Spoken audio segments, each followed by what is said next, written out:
Hello friends! Kasama natin ngayon si... I'm Lay. Ayun, mag-share si Ate Lay ng story about breadwinner. So, start! Okay, so first question. Anong tingin mo sa pagiging breadwinner? Ito ba ay obligasyon or responsibilidad? Okay, no? May mga ano talaga, may mga cases talaga na well sa akin ito ay personal opinion ko po ito. Ang pagiging breadwinner ay isang regalo yan ng Diyos 'di ba? So ano siya? It's privilege siya na binibigay sa iilan. Kasi sa isang pamilya talaga merong breadwinner, no? Hindi pwedeng walang breadwinner. Kasi yung breadwinner, it provides food for the family, 'di ba? Provides shelter, make sure na yung mga kapatid or yung mga anak ay nag-aaral ng maayos, 'di ba? So, at na-provide yung ibang mga needs. Yung kasi, yung maraming situations that led to becoming a breadwinner. Hindi able yung parents, no, na makapag-provide ng lahat-lahat para dun sa mga anak. Meron din na yung ibang mga breadwinner because death of a parent, death of one of the parents or their parents, 'di ba? Yung mga maagang naulila. So, yung usually the panganay o kung sino man somebody from the ranks ng sibling really has to step up and show up para dun sa mga kapwa niya, sa mga kapatid niya. Kasi otherwise, kung walang tatayo dun sa isang difficult situation ng family, nothing will change. So, somebody has to step up. And in the case of our family, ako muna yung nauna. But I made sure, so yun, pito kami magkakapatid, no? 4 na kapatid ko na patapos ko. Wow. Oo. Ako, graduate ako ng State University. Yung 3 kapatid ay graduate pa sa private school. Trimester pa yung iba sa kanila. But, yun nga yung pagiging breadwinner din, hindi naman yan whole your life, no? Na ikaw magpa-provide para sa mga kapatid mo. Kasi somewhere along the way, when you change the course of the lives of your younger siblings, 'di ba? Magbabago din yung takbo ng buhay ng ninyong magkakapatid, ng pamilya ninyo. Yun ang goal 'di ba? Na if you give a man a fish, that person will only live for a day or 2. But if you teach the person how to fish, yun na yung magiging livelihood niya. So in my case, ang ginawa ko is kumbaga na-set aside natin for a while yung personal dreams, 'di ba? Para lang talaga to make sure na may tuition fee yung kapatid kung ganito, may baon sila, may mga projects sila na attend, 'di ba? And may pagkain sa bahay, 'di ba? Kasi talaga ang hirap nung naging situation namin. Pero ayos lang yan, tapos na yan 'di ba? Hindi naman, sabi nga pag may problema, wag mong daanan mo lang, wag mong tambayan. So, yung mga situation na ganun. So, kailangan mong tulungan din yung mga kapatid mo or yung iba, in my case, mga kapatid ko, na makapag-aral sila para hindi buong buhay ko, didepend sila sa akin. Nice. Diba? Nice answer. Oo. Ang ganda nung diba, ang tanong kasi natin is Dalawa lang obligation yan. or responsibility. Pero ang ganda ng sagot. Ang ganda ng sagot. Oo. hindi namin in-expect yun. Oo. So, sa akin siya, sa iba kasi, di ba, naging responsibility. Oo. Ako naman, I treat it as, hindi naman lahat mabibigyan ng pagkakataon. At hindi naman buong buhay ko, sasaluhin ko sila. Because somewhere, they have to learn na, kailangan nilang tulungan yung sarili nila. Otherwise, hindi, di ba, paano sila mag-grow? Paano na ma-explore yung buhay, 'di ba? Hindi pwedeng yung buhay dumaan lang sa'yo. Hindi pwedeng yung panahon dumaan lang sa'yo. So, very important na na i-treat mo na lang yung situation ng, hanapin mo na lang yung silver lining. Yun naman ang ginagawa ko sa araw-araw. Na hanapin ko lang yung silver lining.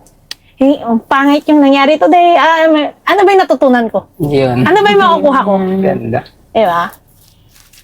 So, Dapat yun. po dun sa ano yung situation sa inyo, sa buhay nyo, or sa family nyo, na naging ikaw yung nag-stand up para maging breadwinner? So, nung 1994, our papa left us.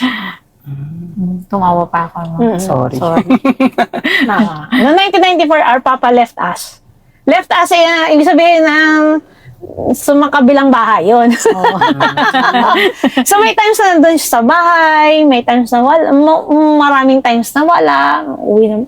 So, yun, may mga ganon. So, nandun siya sa ibang family niya. Pero sabi ko nga, nag-aaral ako nun, so dependent ako nun sa parents, di ba? And thanks to my mga tita ko, kapatid ng mama ko, sila talaga yung tumulong. 1994, so ano lang ako nun, high school. Di ba? Pero yun nga, may share lang din akong story. Even before that, hindi naman kami mayaman. Actually, struggling. Because ang work ni Papa nun was, business contractor. Don't worry, hindi to sa flood control. Hindi ba ako sa flood control nun? So, pag may project, good. Pag walang project, sorry. There was a time na nagpo-promissory notes lang kami para maka-exam. Tapos nung di ba mo, four grading periods, first quarter, second, third, fourth, di ba? Apat kami nag-aaral nun. On that particular school year, hindi kami nakabayad ng tuition.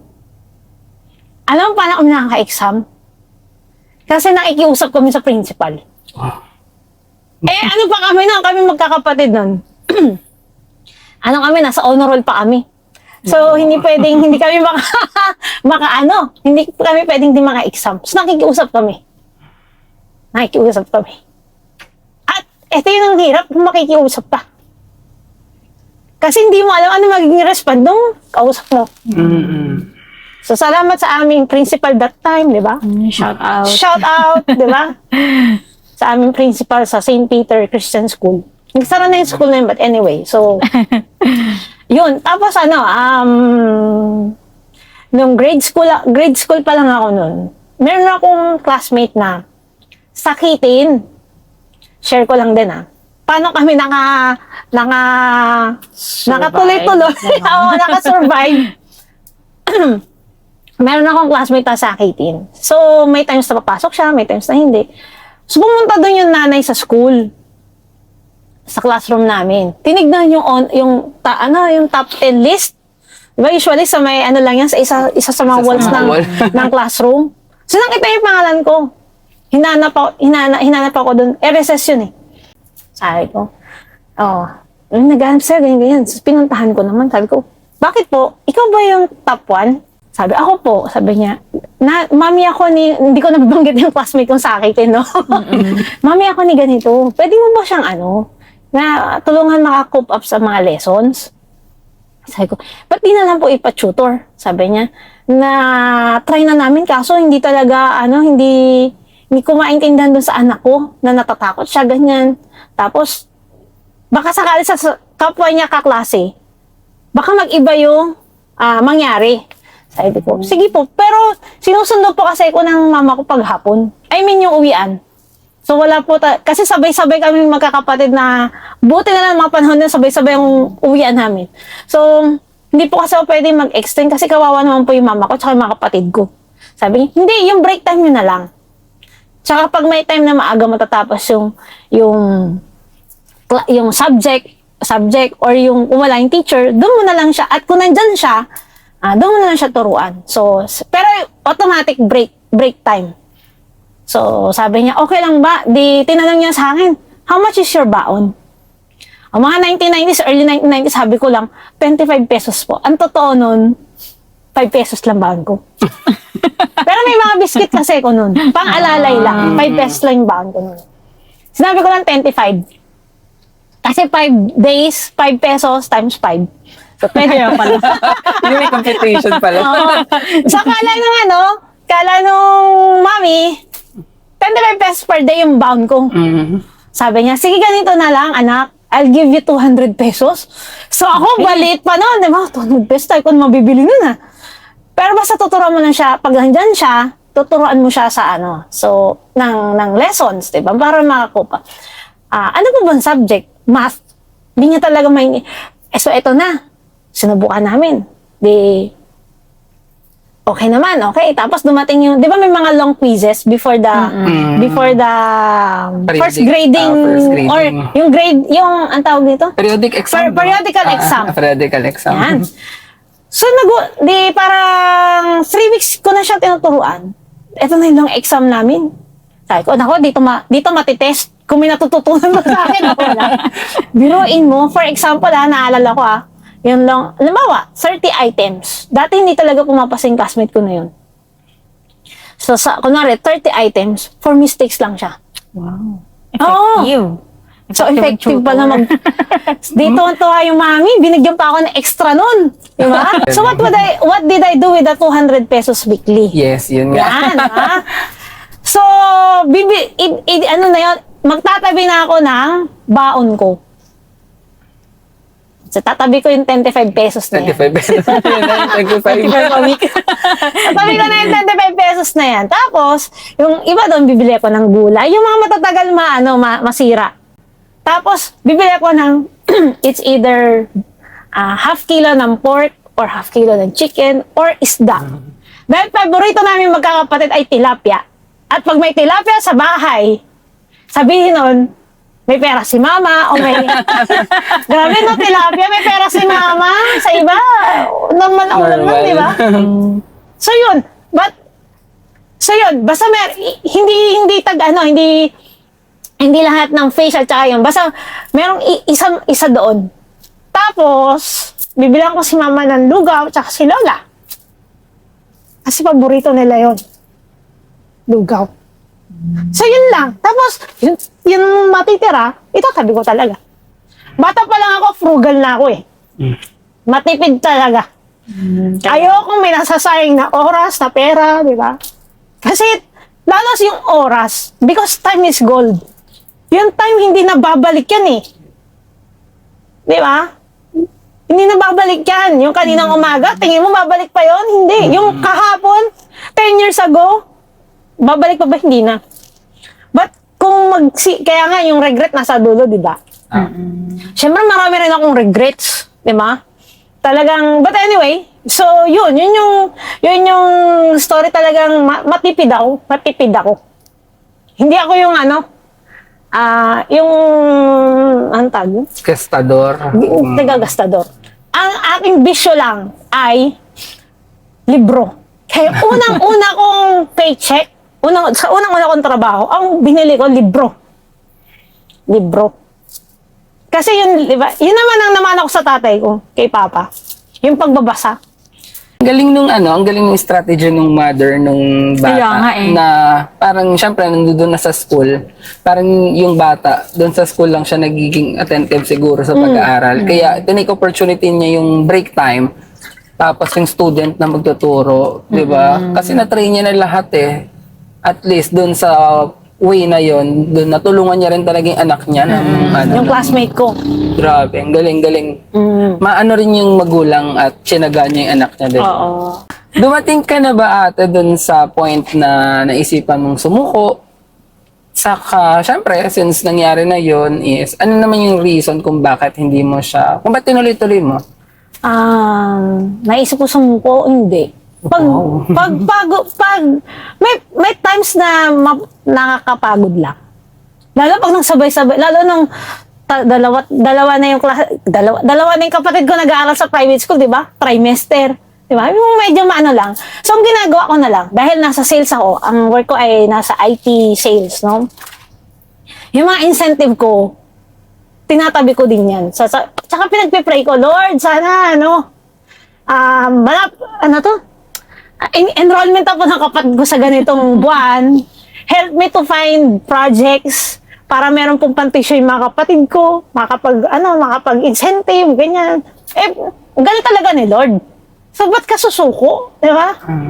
Si God naman, naiintindihan naman lahat ng prayers mo eh. Di ba? Naririnig niya yan kahit di ka nagsasalita. Di ba? At saka, sabi nga ni Mama, this too shall pass. Hindi yan lagi nandyan. Daanan mo lang. Diba? Lilipas din yan. Samahan mo lang ng dasal talaga. At saka syempre, diba sabi nga, nasa Diyos ang awa, nasa tao ang gawa. So, samahan mo yung tiwala mo kay Lord ng hard work. Hard work. Oo, ng honest work. Hindi lang basta work ha. Hindi nila ngayon basta work pala. Oo, that's honest work. Honest. Na everyday at work, 'di ba, sa trabaho natin, we give our best.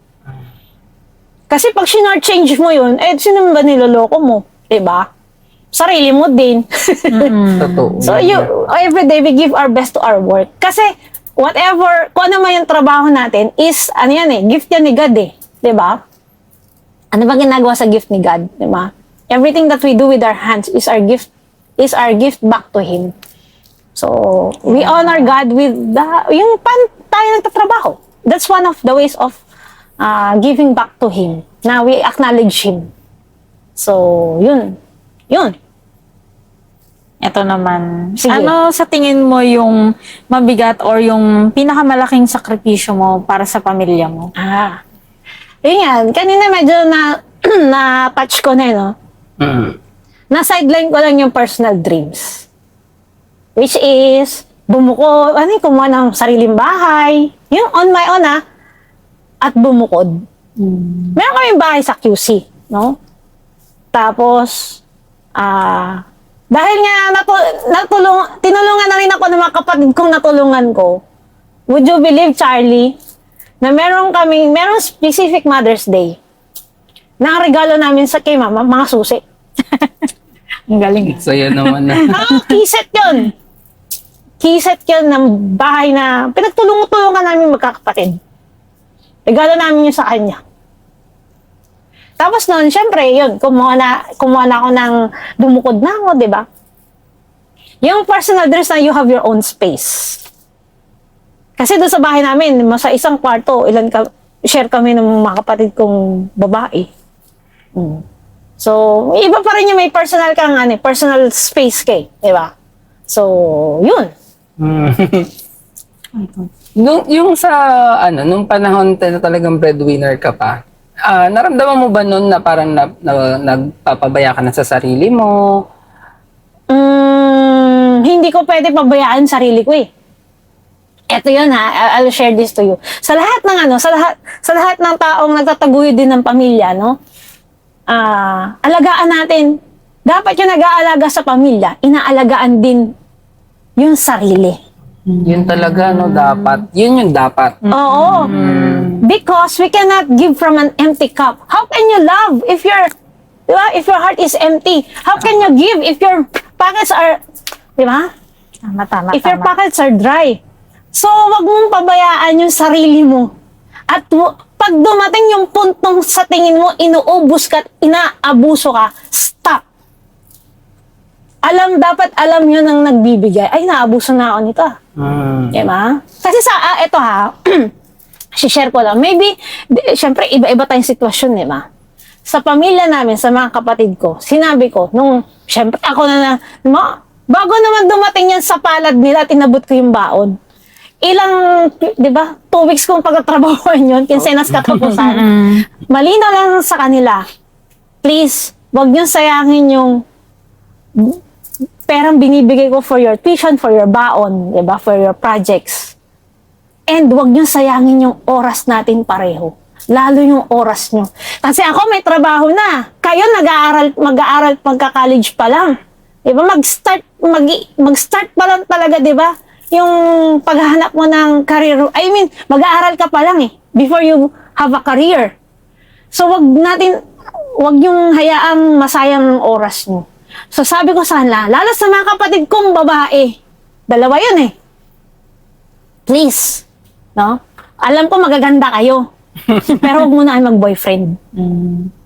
Diba? Kasi most of the time, di ba college, andyan na lahat ng temptation eh. Totoo. Di ba? Parang malaya na rebellion. kasi. Ang dami malaya kong na kaklaseng masyado. ganyan. Di ba? So, 4 years ka lang naman maghihintay eh. Di ba? Pag may diploma ka na, di okay na, di ba? Pwede na. Tapos, ito pa ha. So, nakatapos na. Siyempre, celebrate namin yan. Yung una niya, yung first 15 days niya, no, meron siyang work, nakahanap siya ng work. Yung first 15 days niya, magpapahiram ako sa kanya. Sabi ko sa kanya, ibabalik mo to pag sumahod ka na. Yung first 15 days lang. Hanggang sa makatawid lang siya. Tapos after nun, Kasi pamasahe, requirements. pagkain, ganon. Oo. pero yung sabi ko nga, ito pang ano, pero balik mo rin yan pag, parang pay when able. So, yun. Parang, kailangan mo lang linawin lang sa mga kasama, di ba? Sa mga kapamilya. Na, yes, di ba? Tinutulungan mo sila. But they should know the intention. Ano ba't ba ako tumutulong sa'yo? Alam mo, forever 10 years ka dyan sa school mo. Hindi pwede. Ano ka, doktor? Di ba? Ano ka, abogado? O magpapare? Hindi naman, di ba? Maganda yung na-explain sa kanila kung yung binibigay nga, 'di ba? Para saan? Oo, kasi minsan yung nabibigyan, hindi na nabavalue eh kasi hindi Libre. Libre eh, nandoon sila eh. Yung kumbaga maluag lang, yun may nagbibigay. Hindi nila minsan naiisip kung saan nanggaling, Tama. kung gaano Kung paano nakuha. Galing. Kaya kailangan, yung intention mo of helping is clear. Yes. Oh, tawid natin tong 4 years, ha? Kasi gusto ko makatapos ka. After that, makahanap ka ng work mo. O kaya, may work ka, makaipon ka, mag-business ka. Di ba? Whatever. Pero, tong kasi foundation yun, di ba? Tama.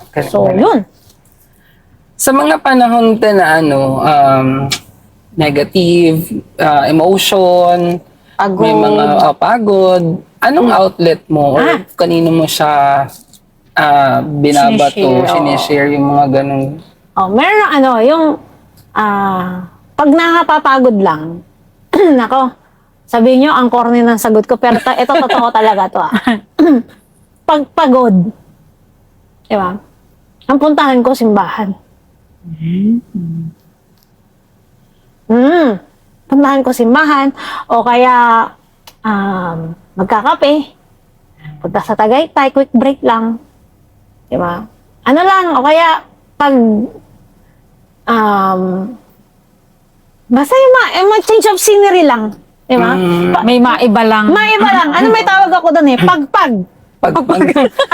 Mapagpag ko lang yung pagod ba? Yun nga, change of scenery. Galing. Ano ko lang, offload yun. Ma-offload ko lang. Tapos, back to grind ulit. Ganun. Back to grind ulit. So, kasi 'di ba?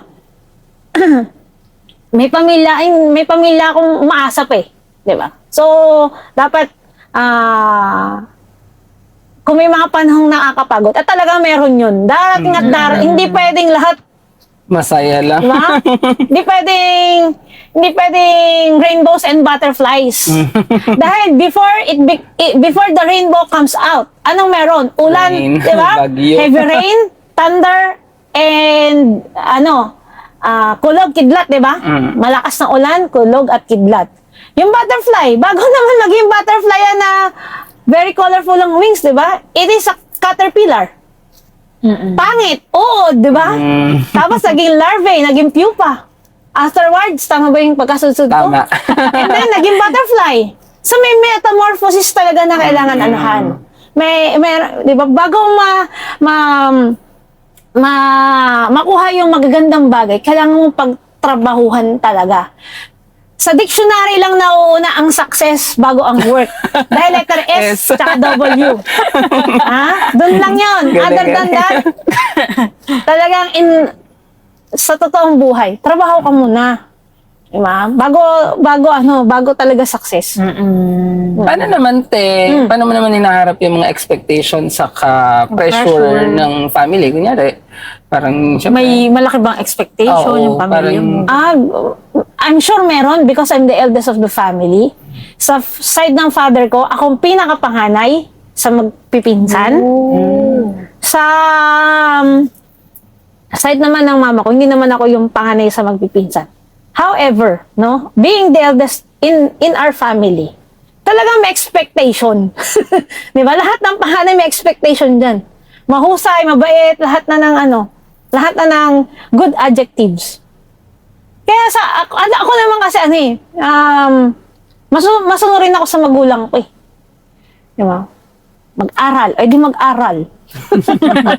Okay. Diba? Parang Diba? gano'n din. Maging mabait sa mga lola. Wala naman akong lolo eh. Maaga na uli lang parents namin sa papa nila eh. So maging mabait sa mga lola. So mabait. Diba? Maging magalang. Oo. Di magalang.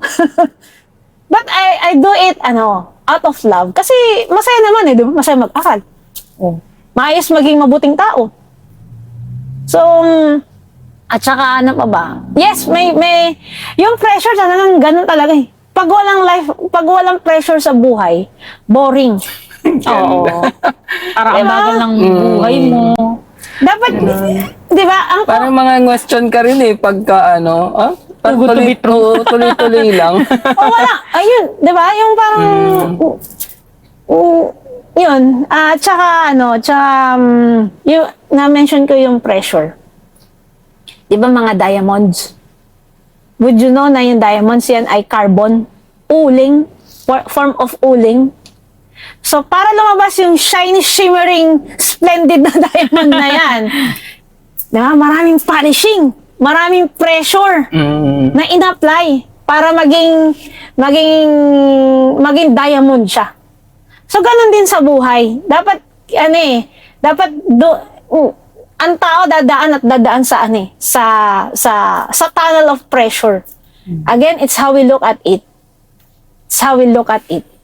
Nice. May mga pagkakataon ba na feeling mo hindi na-appreciate ng family mo yung mga efforts mo? Sa tingin ko naman hindi. Sa tingin ko hindi. Kasi, yung mga kapatid ko naman nakatapos naman on time. Yung dalawang kapatid na babae nakatapos ng single. Yun ang sa mga babae. Oh. Maagang mabubuntis, ganon. So, sa tingin ko naman, at saka sa awa naman ng Diyos, maayos naman mga grades nila, nag-aral sila. Ano pa ba? Sa tingin ko naman na-appreciate nila. Kasi, ano ba? Nararamdaman ko naman eh. Tsaka nakikinig sila eh. Hindi man lahat ng ate sermon. Kung ang pare, lang, diba? Pag misa lang ako kasi, Everyday. ngayon, pag lang may hindi, bira na ako mag-sermon ngayon eh. Siguro, Kasi maayos na sila. siguro mapifeel me appreciation kasi nga, ando doon yun nga, nag-aral ng mabuti. Diba? Parang, yung ina-ask lang naman ni ate is yun nga, mag-aral ka. So, mabuti. nabibigay nila. So, in that way, nandun yung appreciation na hindi masayang yung effort na. Kaya siguro na-feel mo rin doon na hindi, kumbaga na-appreciate talaga nila yung effort mo. At saka halimbawa may gusto kaming ito na nga Charlie nandun pa kami lahat sa QC.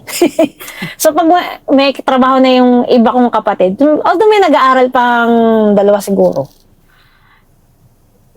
Dahil malaki yung pamilya namin, kailangan namin ng malaking ref. Malaking ref. Hindi man sobrang laki I mean, lang, yung... Enough lang. Kasi dati yung ref namin, hindi ko maalala yung cubic eh. Malaki lang siya sa personal ref dati. So ganun, malaki lang siya sa personal ref. So, hindi talaga nagkakasya yung malamig na tubig. Ay, hindi, meron lang. Sabi ko dun sa iba kong kapatid, okay lang ba, sa December, bili tayo ng ref. Hati-hati kami. For example, nung panahon ay yun ay 30,000 ang ref. So, apat kaming kapatid. Apat na yung kapatid kong may worth. So, yung 30,000, tagsa 7,500 kami. Yun ang regalo namin sa nanay namin nung Pasko. May ano yung ano ha? May regalo namin ha? Sa ganun. Kaya rin kami, din namin nabigyan ng bahay si mama. Kasi, sabi namin, baka naman pwedeng lipat na tayo ng bahay. Eh, hindi ko naman kaya ng ako lang. Kasi, di ba? So, ang nangyari nun, share kami. Hanggang ngayon, konti na lang, no? Naka-halfway na kami. Salamat sa kapatid ko. Na kahati ko pa rin. Even if may sarili na siyang family. So, sa tingin ko na, yung mga naituro ko na impart ko sa kanila na maliliit sila. Yung seeds of gratitude. Wow. Sa tingin ko naman, Nag-grow. oo, naging puno na rin. Yung seed na yan, di ba? Naging puno na din. And, alam mo kasi yung tao, dapat matuto siyang, minsan makontento. Kasi yung contented heart or contented life is a happy life. Tama. Kasi minsan kahit ang laki ng bahay mo, kung pag gising mo pa lang sa umaga, sabi mo, ay nako. Di ba Ay, pwedeng, nako, Lord, agad." thank you for waking me up today. Tama. Di ba? Kasi yung happiness is not on the place. Di ba? Kahit sining kasama mo, kung hindi masaya yung puso mo, hindi ka grateful. Wala. And it will manifest on your physical well-being. Ang haggard. Pati yung happiness daw is a choice, diba? Totoo. Oo. Diba? Choice mo yan. Kasi gaya nun, may bahay ka na. Kung di ka naman makukontento, kung di ka happy, Wala din. Di ba? Wala din. meron kang makikitang mali. Oo. Kasi nga, hindi ka kontento sa buhay na meron ka. Oo, wala kang makikita ang tama kasi makikita mo lang puro pangit, Oo. puro mali, puro hindi ako masaya. Oo. So, yun. So, at saka yun nga, in every situation, may it be difficult or not, hanapin mo yung silver lining.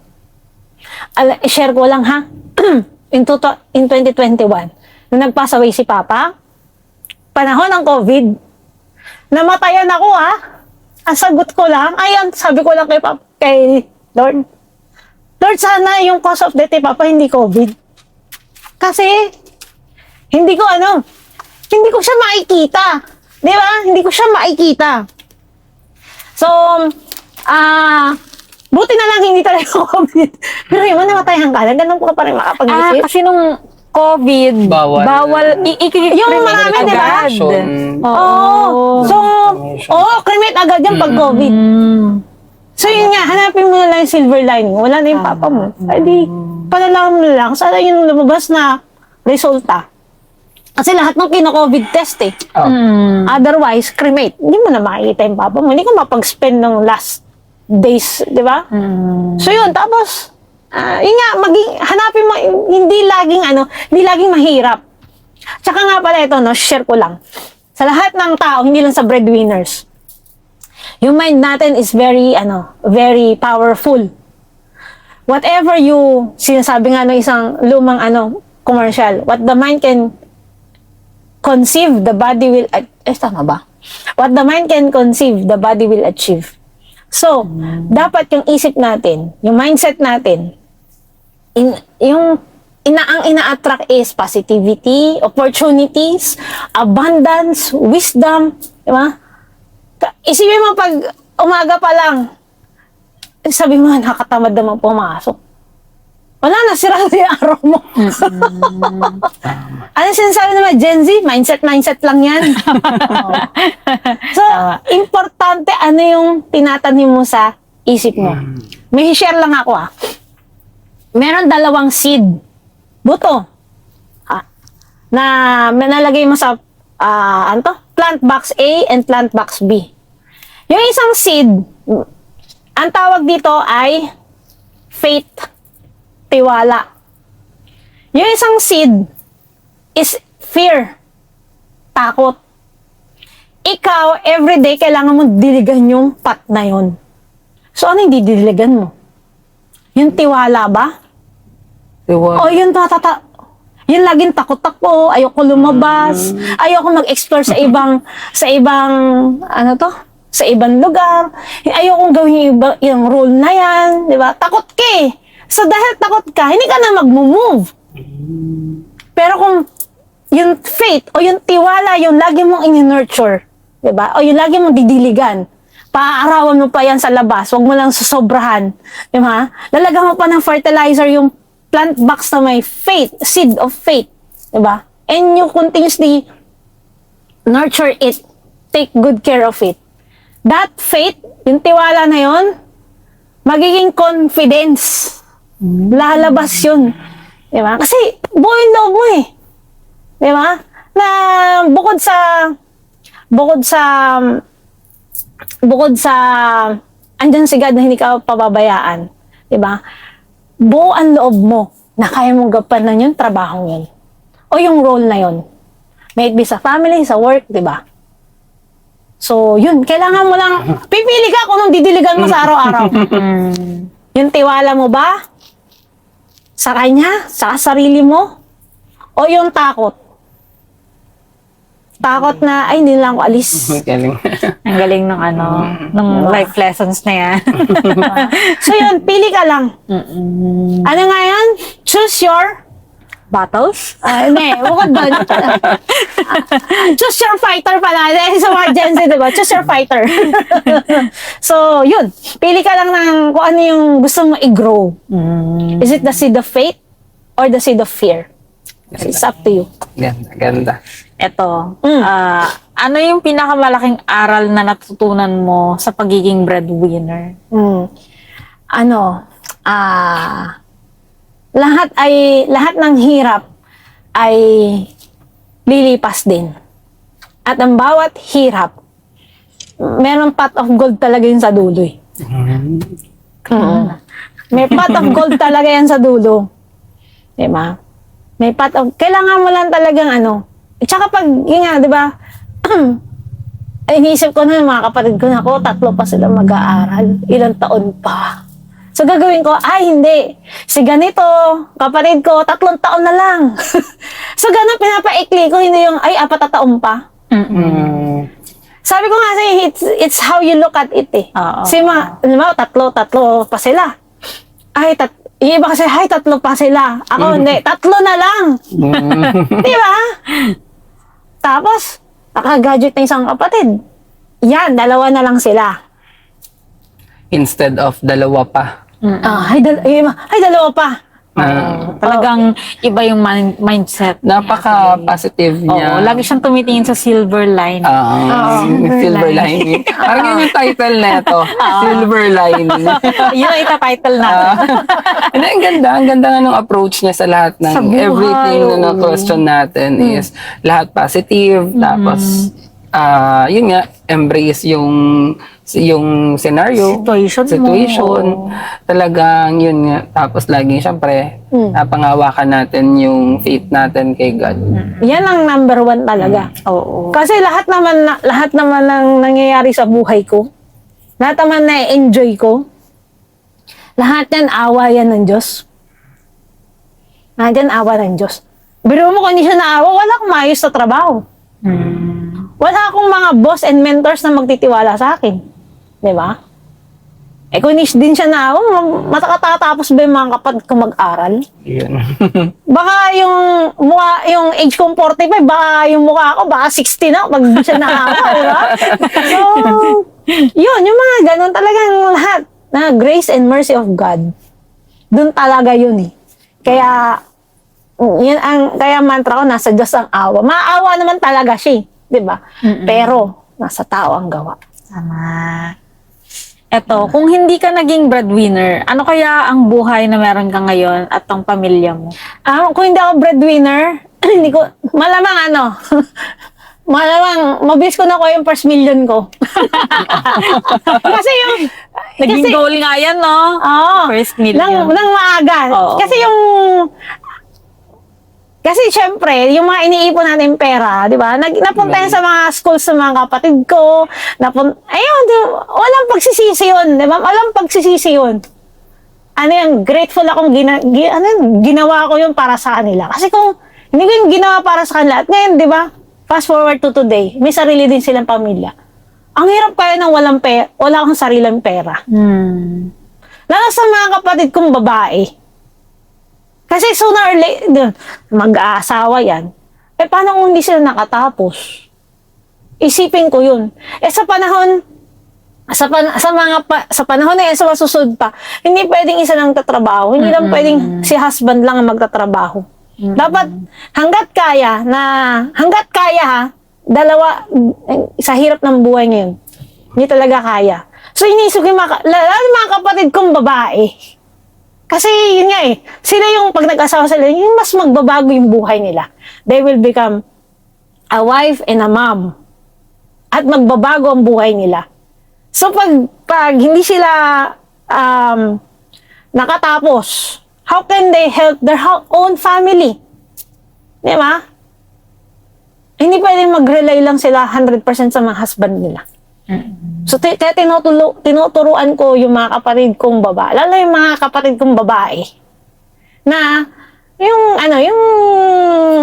maging creative, maging resourceful, na maganda silang support system sa husband nila. Hindi lang basta sabit, basta maging magandang support system. Kasi yung, pag nagtutulungan na mag-asawa, o may mag-partner, maayos din ang kabuhayan. Diba? Ganda. Tsaka tinuturuan ko din sila na yun nga, maging wise sa paggagasta ng pera. Ay kung gagastos man sila, make sure na may kumbaga good spending ba yung Nasa tama. So, yun. Yun nga pagka yung mga lahat ng lesson na inimpart talaga ni ate, talaga nagbunga talaga, di ba? Sa nangyayari. So, masasabi niyang successful Oo. yung pagiging breadwinner niya. Sobra. Oo. Ba yan talagang galing talaga ni God. At ang galing ni Mama. Ang galing ni Mama. Ayan. Tsaka, Pwede mo bang i-share ate kung yung binabanggit mo ngayon? kasi Mas dati, elaborate natin. ewan ko nung, nasa CTC na ako, nag-work na ako nun Alam niyo ba yung Millionaire's Vine? Yung halaman. Alam mo yan. Yung maraming... Yan parang tanggubat. Oo. Tinaniman ako nun. Nagtanim siya. Ito para sa anak ko, si Lay. Ewan ko, akin naman. Ewan ko kung baka gina-joke time din ako ni Mami. Pero talaga, tsaka, ang galing na manalangin niya ni Mami. Talagang, galing. Yun lang, masabi ko, ang galing. Going back to the Millionaire's Vine. Of course, andyan yung prayer, ganyan, and all. Yung Millionaire's Vine na yun, the whole time na nag-aaral yung mga kapatid ko, ang yabong niya. Magtanim ka nga na. May meaning pala siya. Siguro ewan ko, baka nagkakataon lang. Pero napansin ko talaga yun. Na yung Millionaire's Vine ni Mama, natanim niya specifically for me. The whole time na I'm solely providing for our family. Ang yabong ng tanim niya. Oo nga, hindi ako naubusan ng incentive nun. Kaya nga nakapagpatapos, hindi na-delay yung mga tuition ng mga kapatid ko Galing. O nakapag, full payment tayo ngayon, ang galing. Pero si ate. Sarap. Tilapia ang ulam. Hindi na nga lang tilapia, may gulay ng kasama ngayon Dati, isa lang ulam Diba? So, Full partner pa. yun. Talaga ang galing ni Mama. Plus, si Maki, yung girlfriend ko, long time partner ko, ang tindi rin ng support. Tindi rin ng tiwala. Kapag may nagtitiwalang mga tao, and people praying for you, How can you fail? Di ba? How can you fail? Kalokohan na lang talaga yung pag sinira mo pa yung pagkakataon. Tama. Di ba? Sometimes, di ba, opportunity knocks only once or twice. If it did not knock in your door again, create an opportunity. So, gawa ka ng opportunity. Wala nang darating, di gawa ka na lang. So, yun. Pero yun nga, going back, ang galing ni Mama, galing ni Maki, di ba? Galing ni Lord. Tsaka yung mga kapatid ko, yun nga nung nakatapos na sila, gumaan na. Gumaan na ang lahat. Ako, may sasagot. Ako na sa bills. Oo. Ang sarap na sa pakiramdam. Oo. Nag-initiate na. Oo, may nag-initiate na. Oo. Tapos, halimbawa, sa grocery. Dati, talagang makikita mo yun sa mga gino-grocery na. Sa mga brands na nag-gino-grocery na. Tama. Oo. So, yun. Dati, dahil ako lang ang nag-grocery, isa lang ang shampoo nating lahat. Di pwedeng iba-iba yan. Bahala kayo dyan. Isa lang sabon. I mean, brand ng sabon, di pwedeng iba-iba yan. Diba? So, makikita mo din yung kung ilan yung lata ng sardinas sa lata ng luncheon meat. Mas dati, Totoo. diba? Maiiba na yun. Maiiba na siya. Diba? Kung dati ang mayonnaise nyo ay best foods, ay, Choice? best whatever. Basta yun yung best. Malamang ngayon, Japanese mayo na. Yun. Diba? Tsaka, yun nga, dapat ang generation, diba? Sabi nga it is our duty to break the cycle. Diba? Ganda nun. Oo nga, no? Oo. Hindi pwedeng pag tumanda ka, didepend ka rin sa Tinulungan mo. oo, hindi pwede. Hindi siya pwede. Kasi nga, si breadwinner yung dapat mag-break ng cycle. Yes. Mm. Dapat i-break yung cycle. Na, yun nga kaya sinasabi ko nga na magtira ka rin for yourself. Kasi hindi din, huwag mo hayaang abusuhin ka. Ano yun? Huwag mong hayaang tawag nito? May right word dun eh. Huwag mong hayaang pigain ka hanggang sa wala ka na wag sana tayo dumating sa ganung situation. Napiga ka na, dapa ka na, pinipiga ka pa. Ang daming mga sad story ng breadwinners. Ang daming sad story. Di ba? Yung iba nga, nag-abroad pa. Oo. Papadala dito sa pera. Ano ginagawa ng mga pinapadalan? Wala. Nagasta. Oo. Because it's not their own money. Yes. It's not from the, BTS, blood, tears, and sweat. Di ba? Hindi ko alam yan. Hindi yan ang isang BTS ng Korea. Hindi yun. So, hindi kasi nila pinagpapaguran. Pag hindi mo pinagpapaguran, hindi mo pinahahalagahan. Totoo. Di ba? Because binigay sa'yo ng silver platter. Hindi ganun. Dapat hindi natin inaaksa yung mga pagkakataon. Yun. Siguro naging malaking factor rin yung yung paglilimit or every time na nagbibigay ka na i-explain mo. Oo, laking Diba? factor nun. Kasi unlike dun nga, yun nga sa sinasabi mo na pinipiga ka na, binibigay mo pa rin lahat, parang ganon. So parang provide lang siya ng provide without knowing kung ano yung nagiging output nung Kung saan napupunta. Oo, kung saan napupunta. Sinasabi niya kung saan, pero yung usage na ginagamit ng mga binibigyan niya, hindi napupunta sa tama. Di ba, nasasayang. So, yung guidance mahalaga. Oo. Mahalaga yung money, pero guidance is mahalaga more than dun sa money na binibigay mo Di ba? Saka maganda pa yung isa, sorry. Yung turuan mong mangisda, huwag mong pangisdaan, di ba? Oo. So, tsaka, natutuwa rin ako, meron din akong kapatid. Tinuruan niya ako mag-aral ng investing. Tinuruan niya ako noon, pandemic. Sabi ko, ganun pala. Aral-aral din ako. Because of her, meron, mais-ayos na rin yung yun yung nagre-ready rin kami. So, that's one way of sabi ko nga, di ba, minsan pag ate ka or eldest ka, kala mo ikaw na yung alam, all-knowing. Alam mo lahat. Oo. Know it all. Ano rin, open ako sa mga ganyan. Pag may nagtuturo, di ba? Kasi learning yun eh. Tinuruan niya ako noon, ganun pala mag-ano. Sige. Siyempre, pag nagkaroon ka ng interest, turuan mo yung sarili mo, tulungan mo yung sarili mong matutunan yun. Yan. Tama. Ando doon na, ibinigay na sa'yo eh. Oo. Pagyabungin mo na lang. Last question. Last Sige. question. Sarap ng kwentuhan natin, hindi ko na mamalaya oras. Ayun. Ano na lang mapapayo mo sa mga breadwinner na kagaya mo? Ayun. Siguro, ulitin ko lang din yung yung kanina na-share ko. Ang nagtataguyod ng pamilya, yung nagpo-provide for the family, dapat ay nag-aalaga sa pamilya, dapat inaalagaan din ang sarili. Self-love, mga friends.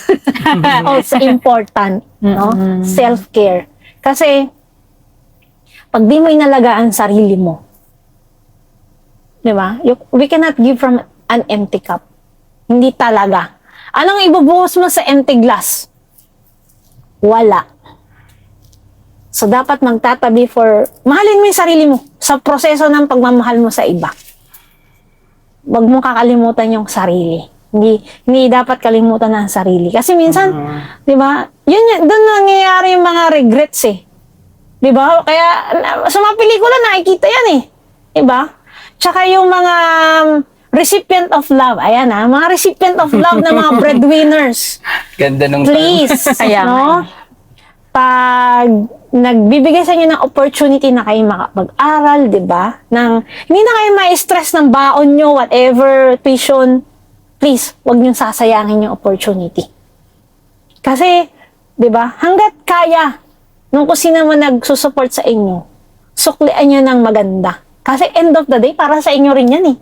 Hindi naman para doon sa tumutulong eh.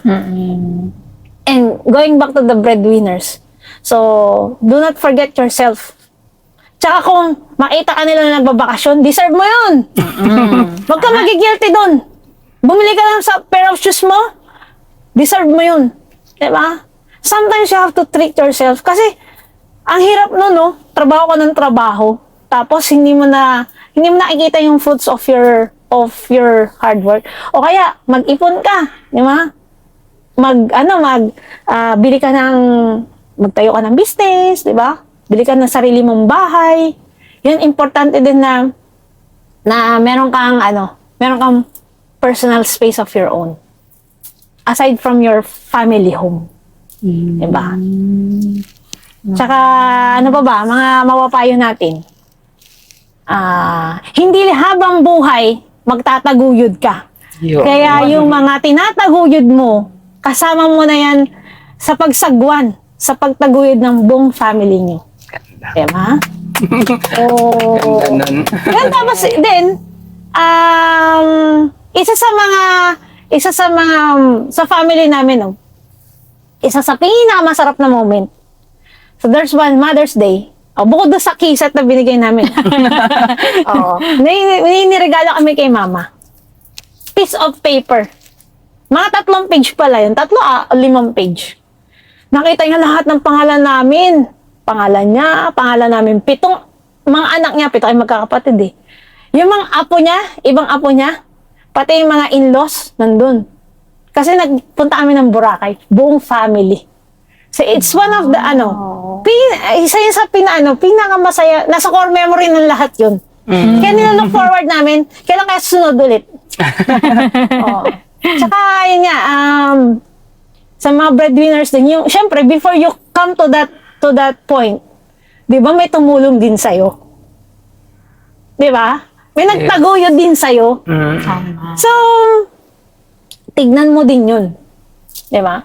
Tignan mo din yung tumulong din sa'yo. Di ba? At saka yung situation na yan, hindi naman yan laging hindi naman laging you'll provide for the family the whole time eh. Hindi. Natatapos yan. So, it's up to you. Kaya, very important yung nile-level set mo yung expectation at yung intention mo. Yun. Importante nga yun, no? Oo. Meron ka bang mga insights, Tito Arlie?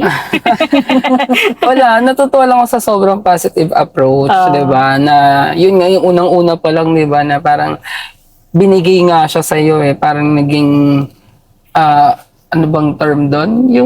Yung pagiging breadwinner pinaramdam sa iyo kung na hindi lahat naman nararanasan maging breadwinner, 'di ba?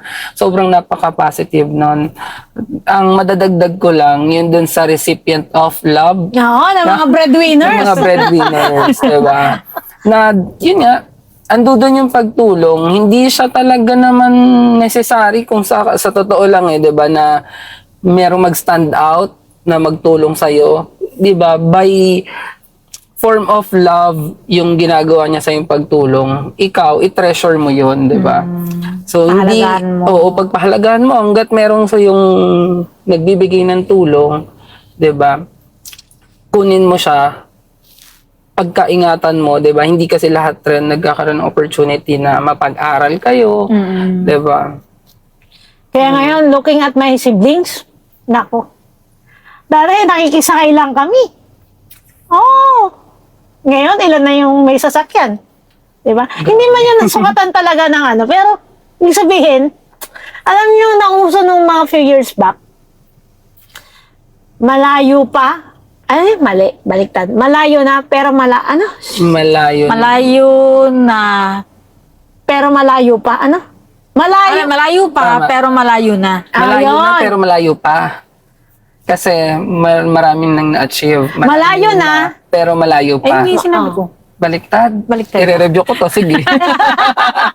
So, something like that, di ba? Mm. So, yung journey na yon talaga, kaya nga pag pag nag-uusap-usap kami nagkakapatid, nagkakape lang, di ba? Pagbabalikan ako, tatawanan na lang namin. When you look back, you'll just laugh it out. Yun. Di ba? Na hindi yung nag-look back ka, nag-regret May ka. regret. Tsaka wag kang hanggat kaya, yung sama ng loob. Tanggalin natin yan. Hindi nakakaganda yan. Tama. Nakakapangit yan eh. Di ba? Nakakapangit talaga yung mga, yung mga holding back, regrets, yung mga living with what if. Di ba? Hirap nun. Ayun. Kaya gawin mo na lang. Gawin mo na lang. Tama. Ang ganda ng episode natin. Kaya nga. And eto lang, dagdag ko lang. Nakadami sa dagdag.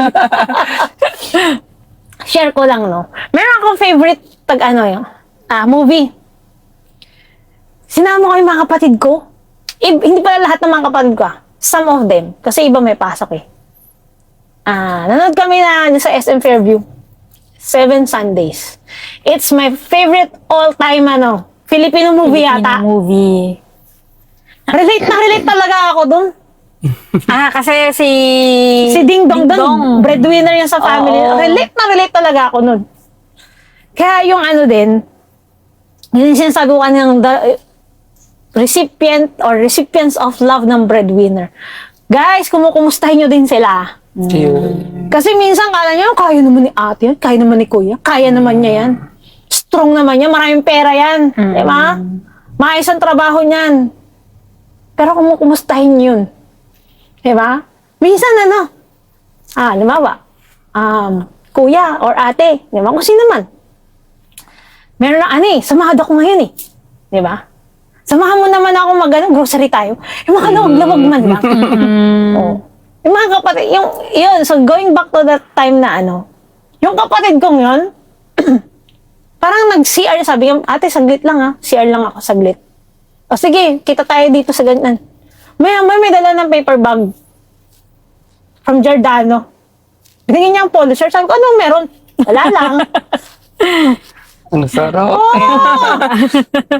Simple lang ang simple lang ang kasiyahan ko. Notebook, ballpen, libro, kape. Polo shirt, okay na.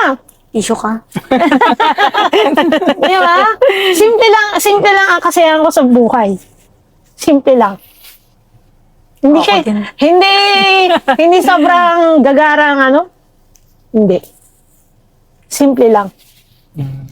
Ayun, ako rin kasi, napag-aral ako ng breadwinner. So, yung brother ko, dahil naman sa sa kahirapan ng buhay, Kaya yung brother ko yung nagpaaral sa amin. So yun, as a recipient of love nga, hindi mo naman mababalik yung pera. At hindi na rin necessary na ibalik mo yung pera dun Oo.